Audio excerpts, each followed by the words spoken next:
everybody, it's Fana again, or Nurse Fana on my Instagram. So hopefully you watched the first video about my experience as a nurse thus far, hospital nursing, and why I left my first job. So this is part 2 of my video. I figured I'd put my hair down so you can know it's a different video, tried to do something different as much as I could. So in this video, I'll just talk about ICU nursing versus oncology nursing. Which one did I like best? Day-to-day, maybe. Stuff like that. I have notes here, so if I keep looking, that's what I'm looking at. It's a miscellaneous question. Someone asked, what was my best experience? Somebody said days and hours. I think I touched on that in the first video. Chemo spills, starting in the ICU as a new nurse, working with physicians or NPs, and what happens when an oncology patient increases acuity, like they start to crash or something. Negatives, I figure I touched on that, but I will do that about each specialty. I can do that. Feelings on my current job, I have a lot. And nights versus days, I already talked about that, so I won't touch on it again. And somebody wanted to know starting pay as a new grad. See, I think I'm looking in the wrong way. Okay. Starting pay as a new grad. Some people don't like to talk about how much they make. I just don't want people all in my business, but I don't care. Because it should elevate next year, I'm almost there. So I will just start with the ICU. And this was my dream job. I already talked about that. But working in the ICU in general was probably one of the best experience I've had. I don't regret going to the ICU. And I will say it is intense. That's why it's intensive care. They tell you right before you apply to it, and they're not lying. It is a scary place to me. Like, I used to go to work nervous. Like, I didn't know what to expect that day. I didn't know if I was going to do a code. I didn't know if it was going to be anything. You just don't know. You just got to be prepared for anything. It's like the cream of the crop. Not saying all the other specialties not, but I'm just saying that's where we ship them to, And me being an oncology nurse, which is like a step down, they get a little too acute, they're going to ship them up. That's how it goes. But I was that nurse they were shipping to, and that was something. I miss that experience. I honestly think if I started in a normal ICU, I originally wanted to do transplant ICU, but I saw burns as a better experience. But no, I wish I did transplant ICU. But had I done that, I would probably still be there, and I probably wouldn't want to leave. It's a high stress job, and I'm already burnt out with hospitals, period. So I'm not saying I wouldn't get burnt out still, but the experience that I was getting was worth it. Like, well, I still left, so it couldn't have been that worth it. But I don't regret it, and I'm glad that I have 4.5 months, because I definitely put it on my resume, because I learned enough, but not as much. But they wouldn't put me on the ICU floor by myself if I just go back. But it is thebomb.com, and I honestly think I will go back to ICU if I don't decide to go to a clinic or something. But the cons with ICU is all these vitals. Like, it's like sometimes it's Q1 hour, sometimes it's Q15, Q30. At one point I had to do vitals every 5 minutes, and then this constant I's and O's. In the hospital setting, we do them Q4 I's and O's, but in an ICU it's every hour, and sometimes it's every 30 minutes because we want to check their output. And sometimes patients not putting out anything because probably some heavy duty kidney failure going on there. And you got to know your labs, you got to know your ABGs, you got to know all these things, you got to know every aspect of that patient, and that is very nerve-wracking. And I was very nervous. So when I had the first preceptor, she wasn't helping me enough with things of that nature. So when I moved to night shift, I moved to night shift, and my nurse had 3 years of experience, and oh my God, I could tell she had 3 years experience.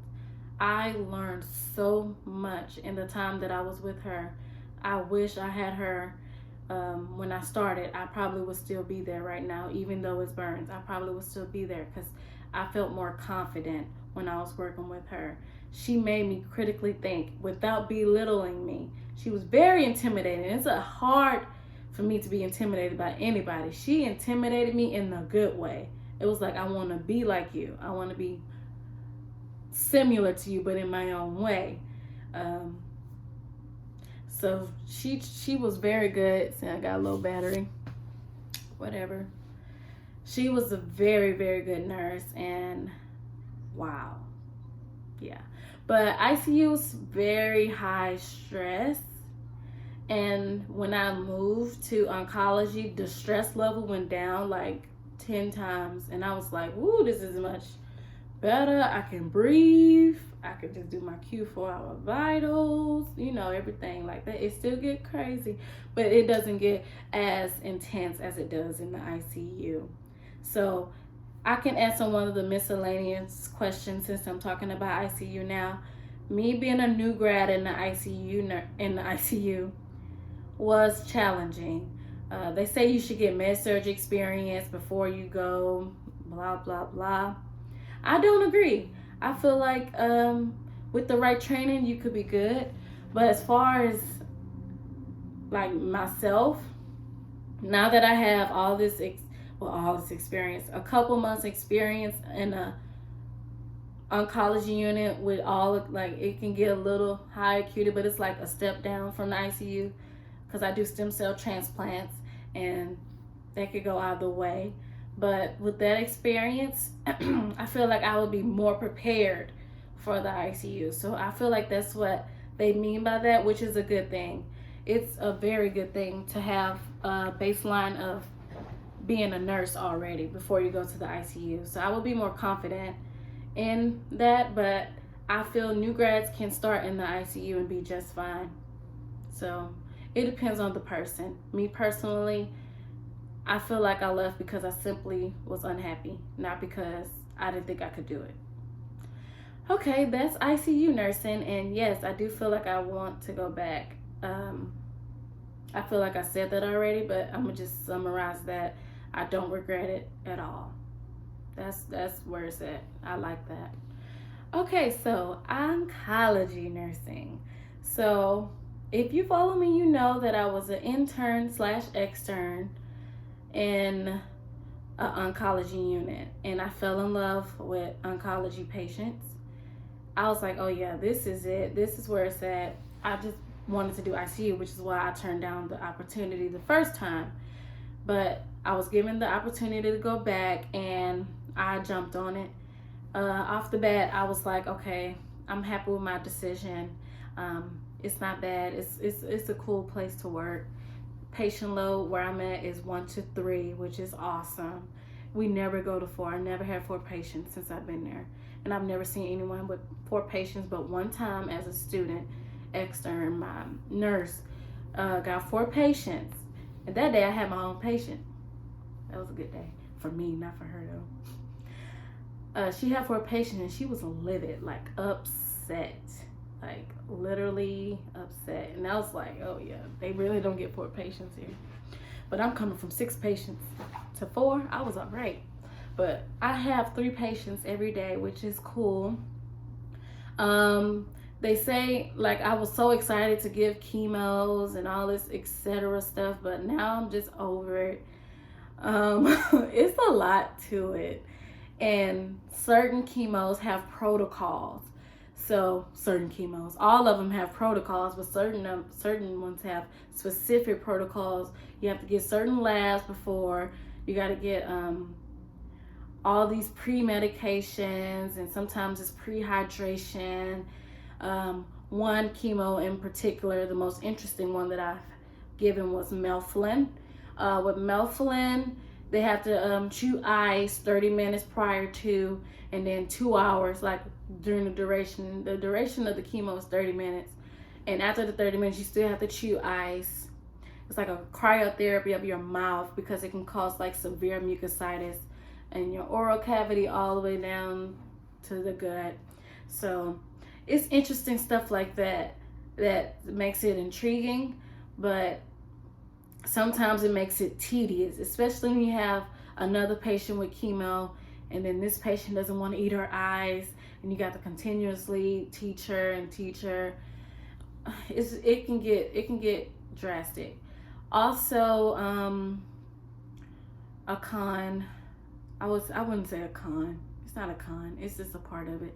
It's very sad sometimes. I haven't cried at work before. I have pretty tough skin, but I have gotten emotional to the point where I'm just sad. I experienced my first death last night. That was pretty hard for me. My stomach was hurting all night. It wasn't my patient, but we was all on the same unit. We had to help her with the patient. It was so sad, and I was like, wow. But it's like that setting is emotional already, but sometimes it's very happy. But this is cancer patients, and we have to think about it. I always say, put yourself in their shoes. You just found out you have cancer, and now you got to go through all these chemos, and now you got to do all these treatments. It's a big toll on you, and that could be hard for some people if that's something that they cannot handle. I feel that I can handle it, but some days I just be like, this is depressing. But furthermore, it makes me want to do the job, makes me want to do my part, makes me want to see that person ring the bell. They ring the bell once everything's worked out for them. They ring that bell. I've seen that several times, more than I haven't, and that's a good thing. And that's how I know I'm at the right place to X out cancer altogether if we can. That's it's like the good and bad. It depends on how you perceive that. Oncology. So they're very immunocompromised. So you should already be washing your hands. But with immunocompromised patients, like on a level of 10, like if they feel like you didn't wash your hands, like go wash your hands. And one thing, these patients, I work with hematology, stem cell, all of that. Their white cell count is 0 sometimes, like literally 0. So it's a lot of infections. It's a lot of stuff going on. Be like, come on now, wash your hands. Like it's that simple. Also, it's a lot of isolations. A lot of people, because a lot of infections. So if you're pregnant, you got to make sure you get the right type of patient. But that's any place. But in mine, it's more cautious because it's an everyday thing. Another thing I noticed with oncology, which the oncology I do, we give blood almost every day. Blood, platelets, electrolytes, all of it. It's like an everyday thing because all of their counts, everything is gone. We wipe it out so they can get new cells in. I'm saying a lot, I'm sorry. But it's so much with oncology. I'm still learning. But as far as the day-to-day goes with oncology, it's a pretty mellow job. Like coming from ICU to here was a major step down for me. Not saying that it's not hard.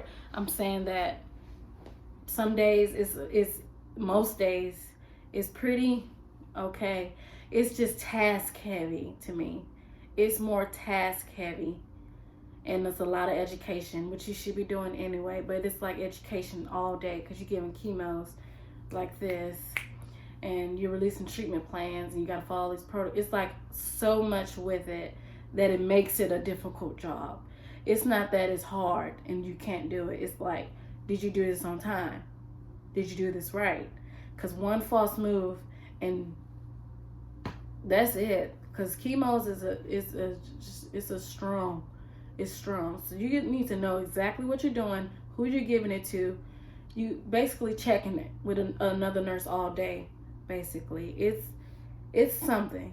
It is something, and you have to be on your P's and Q's. You have to know the chemo you're given. You have to know the side effects. You have to know all these things because those patients know.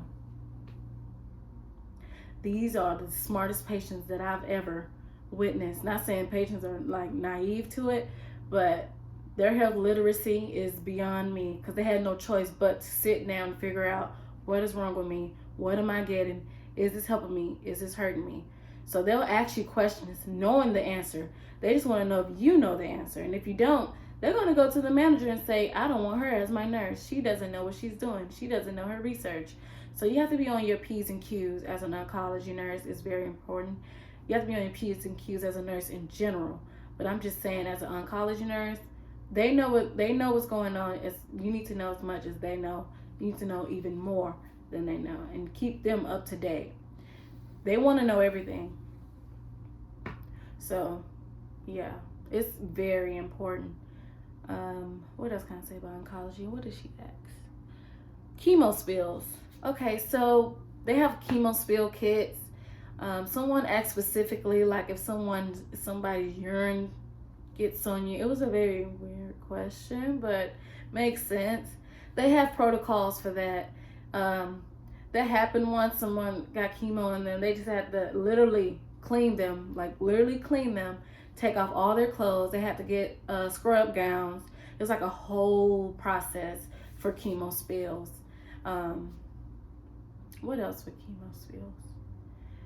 As far as urine goes, there's only certain chemos, well, all of them really at a certain period of time, but it's like most of them, like radiation patients or just certain time period frames that it'll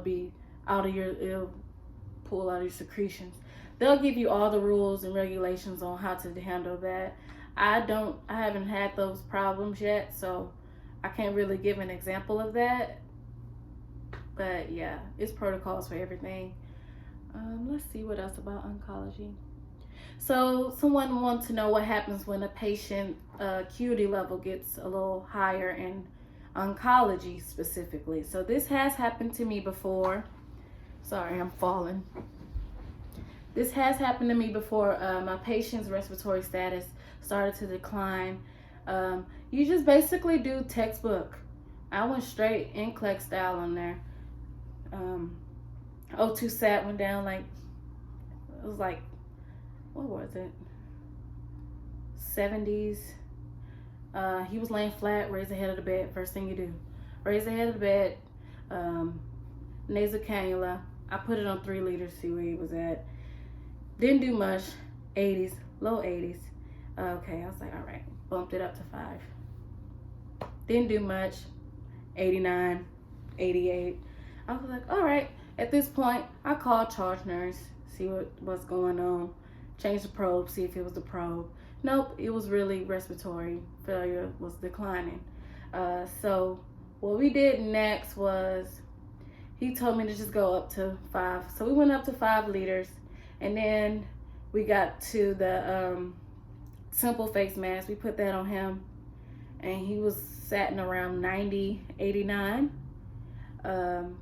At that point, I had to call nocturnal, and ultimately they decided to put him on high flow.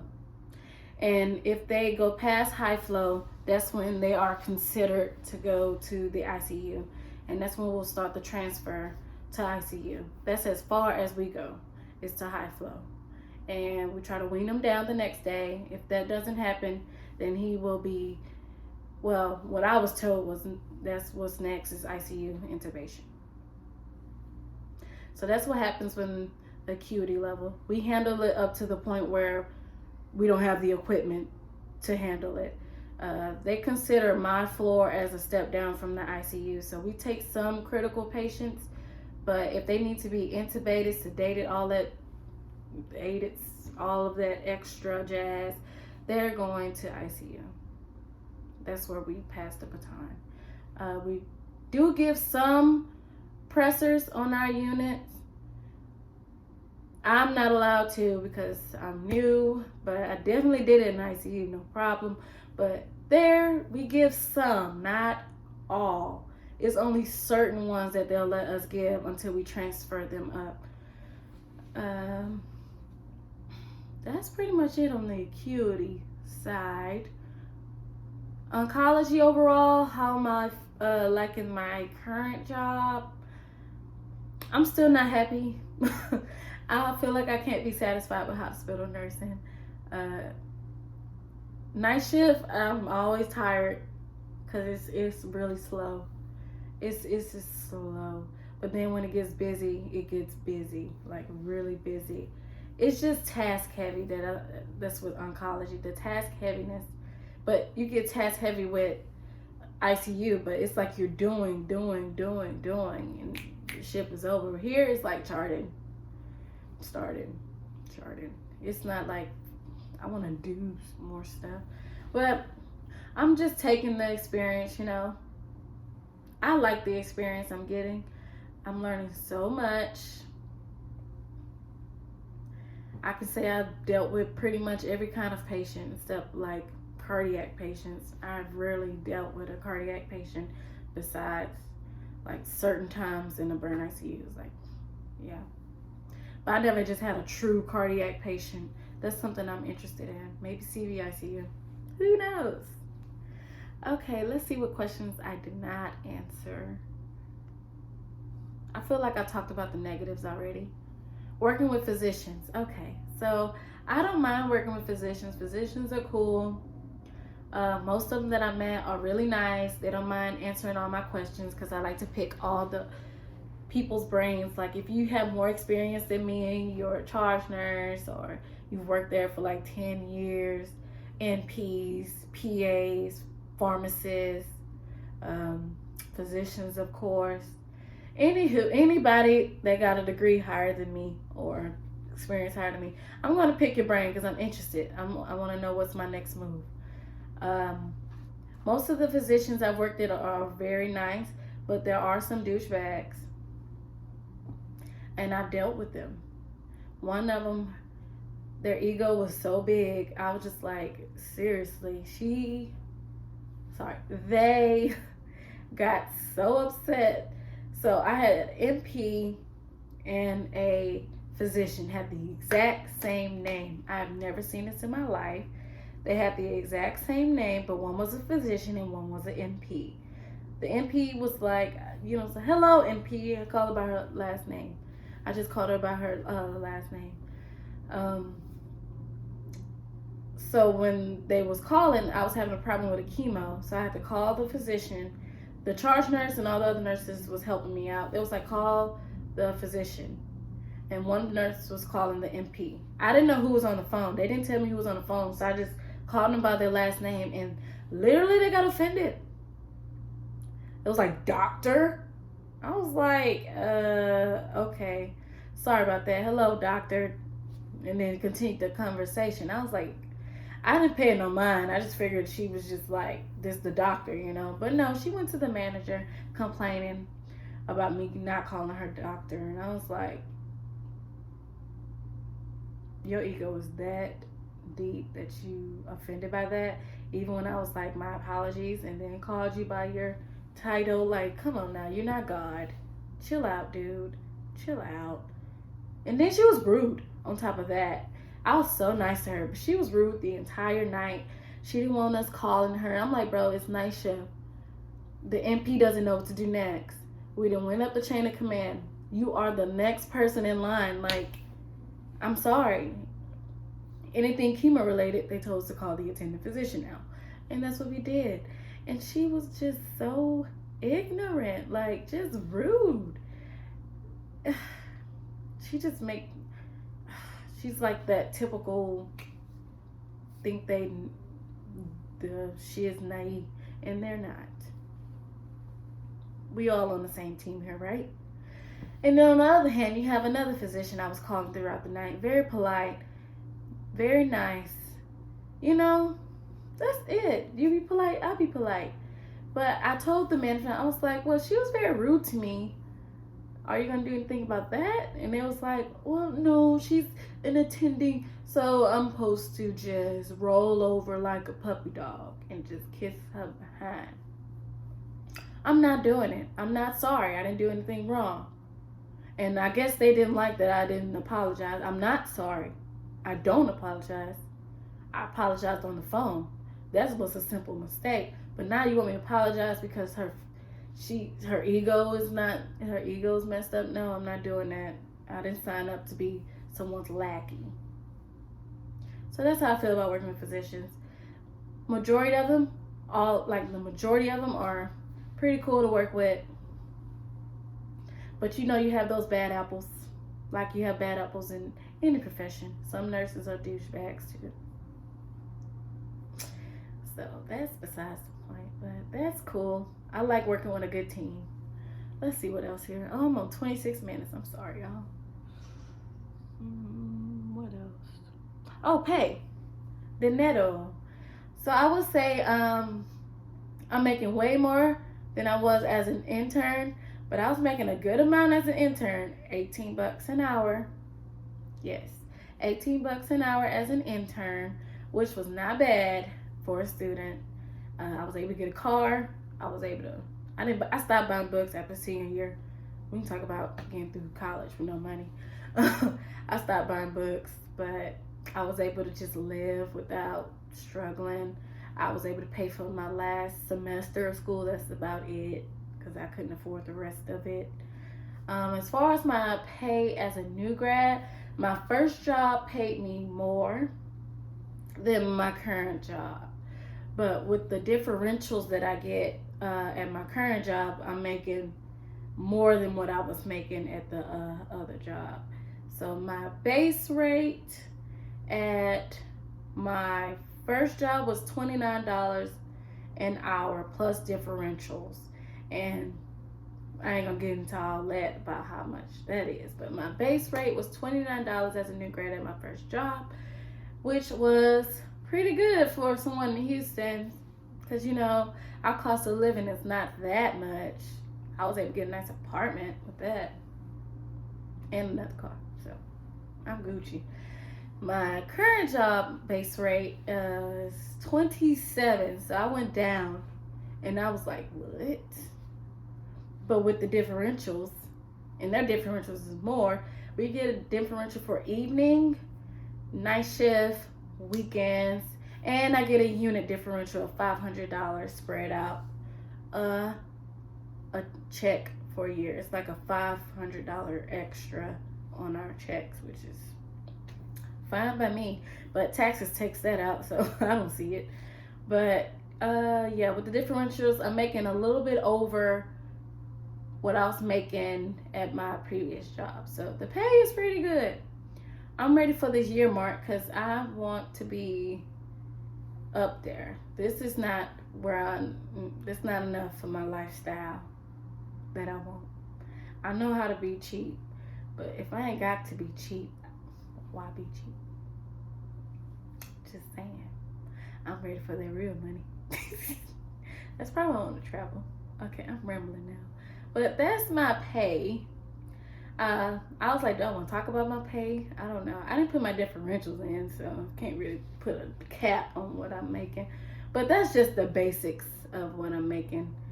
I definitely thought it would be more. When I Googled it, I thought it was more. Because, Google be lying, I guess. Because I'm supposed to be a millionaire right now. But no, it's not like that. Taxes takes it all out. And you're left with a good amount to live off. But it's not enough for me. I need more. Because all my bills is chunking it up. I will say my as far as insurance goes, where I'm at now, we get free health care, which is good. And it's only free for me because, one, I'm not married. Two, I ain't got no kids. So it's perks to this life for now. I should be getting married soon, I guess. But still, I'm sure try to be on my own so I can be free. That's not right. But hey, I'm trying to save some money here. But yeah, I feel like I rambled enough. I had a little fun with this video. I don't know why. It's just stuff that I'm going through now. But hopefully I can make more videos. I have a lot to talk about, as you can see. I can talk about my nursing experience as a student. We can get into that or something, I guess. My plans, another degree. Who knows? All right. If you're not following me, my nursing Instagram is Nurse Vanna. I'm not sure what the underscore stuff is. I really don't remember as of now, but I'll put it in the description box if you want to follow me. Pretty much, it's like a blog. I just vent very honestly. But yeah, my phone is about to die, so I'm gonna go ahead and end this video. But thanks for watching. Hope you enjoyed the video. Hopefully I answered all your questions. If you have more questions, just shoot me a DM. I answer them as much as I can, because some days I'm just asleep, and that's just the God honest truth. Have a nice day. Bye.